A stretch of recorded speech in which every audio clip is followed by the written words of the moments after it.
resources does the league provide for you guys as players to kind of help you try to filter through some of the hate? Honestly, I don't know what our league does to help with that. If they really do anything, you know, you can put out statements as much as you want, but at the end of the day, you're in an entertainment business. That's when mental toughness comes in.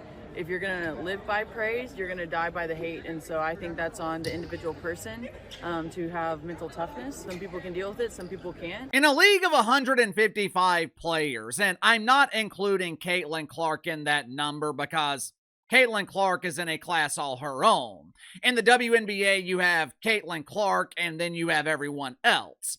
But in a league of 155 players, you have one player that actually gets it. You have one player who understands her role. There was one thing Sophie Cunningham said in that clip that shows why she is the megastar that she is. Sophie Cunningham admitted, this is the entertainment business. This is not the business of pretend basketball. This is not the business of make-believe or trying to be the ultimate victim. This is the entertainment business. And this mentality is the reason Sophie Cunningham is a star, while the vast majority of other WNBA players are still relatively unknown. Sophie Cunningham is also further proof the basketball is not the draw in the WNBA. Uncle KC, that is ridiculous. This is a professional basketball league. If the basketball isn't the draw, then what the hell is? It's debatable whether or not the WNBA is a professional basketball league. I'm sure people who have never seen high-level basketball before believe the WNBA is professional basketball. Me personally, I think it's pretend basketball, but that's not really the point. If the basketball was the draw, A'ja Wilson would be the most popular player in the WNBA. If the basketball was the draw, Kelsey Mitchell, Kelsey Plum, the Kelsey duo, they would be huge stars. But they're not, because the casual mainstream audience does not give a shit about the basketball in the WNBA.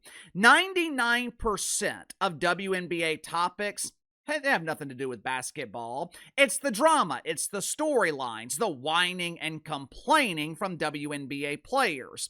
The fact that the vast majority of WNBA players are unmarketable and unlikable. But somehow, Sophie Cunningham as a role player has become a megastar. Just think about that for a second.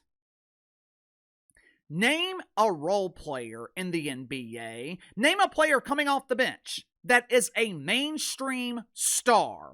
Name a role player in the NBA who is the second most popular player in the league. Because that is exactly what Sophie Cunningham is as a role player. Sophie Cunningham averages 9 points, 2 rebounds a game. On the court, she is the definition of average. In a league of unskilled players, Sophie Cunningham is average. But she knows it doesn't matter. Sophie Cunningham knows stats don't matter. Sophie Cunningham knows her basketball performance does not matter. What actually matters is her entertainment performance. Sophie Cunningham became a mainstream meme by simply pointing her finger. Amongst WNBA players and their follower count on social media, Sophie Cunningham ranks 4th on Instagram, 3rd on TikTok, 3rd on Twitter. My guess is the only players ahead of her are Caitlin Clark and Angel Reese, which, to her credit, Angel Reese also recognizes that this is entertainment. Obviously, her approach completely different than Sophie Cunningham's approach, way different. But Angel Reese knows pretend basketball is not the way to become a superstar. In terms of marketability, Sophie Cunningham is the total package. Men are attracted to her. Lonely men fantasize about her. They watch her sexy videos on TikTok and fantasize about having a chance with a woman they have absolutely no chance of being with. Hell, lonely men on TikTok, they get rejected by their automated girlfriends. Sophie Cunningham can also be marketed to women because women can relate to her. She is very strong in her beliefs. She is a Christian woman. She fully embraces her femininity. She doesn't talk or dress like a dude. Her colleagues in the WNBA, her critics in the mainstream media, they will claim that Sophie Cunningham is popular because of her white privilege.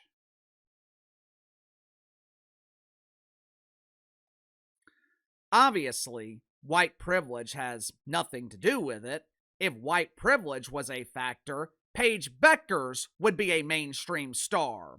The only privilege Sophie Cunningham was given was being teammates with Caitlin Clark and having the wisdom to hold on to Caitlin Clark's cape and ride it to superstardom. Draymond Green did the exact same thing with Steph Curry. Sophie Cunningham is the Draymond Green of the WNBA.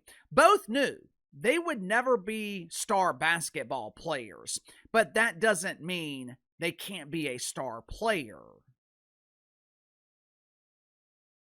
You know, one of the main problems in the WNBA, 95% of the players in this league, they're not marketable to a mainstream audience. My question is, how long before Sophie Cunningham becomes a target? How long before jealous WNBA players are targeting and attacking Sophie Cunningham? You tell me. Sound off in the comments below. I'll see you guys later on the main channel.